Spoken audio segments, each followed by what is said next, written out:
ಕೋಲಾರ ತಾಲೂಕಿನ ಬಸವನತ್ತ ಬಳಿ ಹಾಪ್ಕಾಮ್ಸ್ನ ಹಿರಿಯ ಅಧಿಕಾರಿಗಳ ಕಿರುಕುಳಕ್ಕೆ ಶ್ರೀನಿವಾಸ ಗೌಡ ಎಂಬುವವರು ಆತ್ಮಹತ್ಯೆ ಮಾಡಿಕೊಂಡಿದ್ದಾರೆ ಎಂಬ ಆರೋಪ ಕೇಳಿಬಂದಿದೆ.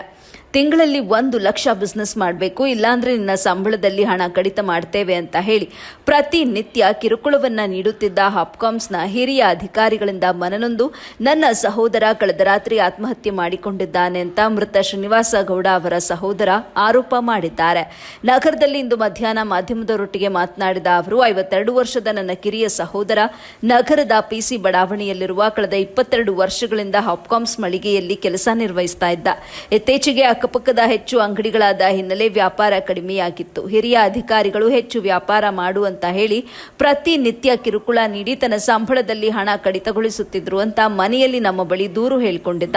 ಕಳೆದ ರಾತ್ರಿ ಮನನೊಂದು ಮರಕ್ಕೆ ನೇಣು ಬಿಗಿದುಕೊಂಡು ಆತ್ಮಹತ್ಯೆ ಮಾಡಿಕೊಂಡಿದ್ದಾನೆ. ಈ ಸಾವಿಗೆ ನೇರ ಕಾರಣ ಹಾಪ್ಕಾಮ್ಸ್ನ ಹಿರಿಯ ಅಧಿಕಾರಿಗಳೇ ಅಂತ ಆರೋಪಿಸಿದ್ರು.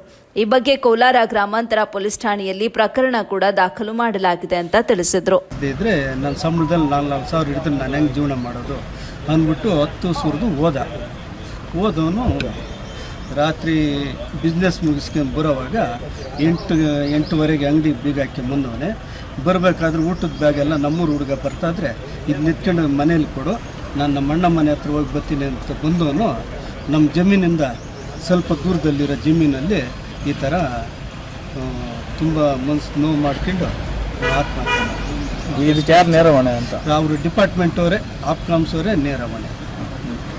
ತಿಂಗಳು 4,000 ಇಟ್ಕೊಂಡ್ರೆ ಹೆಂಗೆ ಅವ್ರು ಜೀವನ ಮಾಡೋದು? ಎಷ್ಟು ಕೊಡ್ತಾರೆ ಸಂಬಳ? ಸಂಬಳ ಒಂದು 20,000 ಬರ್ಬೋದು ಸರ್. ಎಷ್ಟು ವರ್ಷದಿಂದ ಕೆಲಸ ಮಾಡ್ತಾರೆ ಸರ್? 91ರಿಂದ ಇದ್ದ, ಕೆಲವು ದಿವಸ ಟೆಂಪ್ರವರಿ ಮಾಡ್ದೆ, ಆಮೇಲೆ ಪರ್ಮನೆಂಟ್ ಆಗಿತ್ತು. ಕಂಪ್ಲೇಂಟ್ ಕೊಡ್ತಾ ಇದ್ದೀವಿ.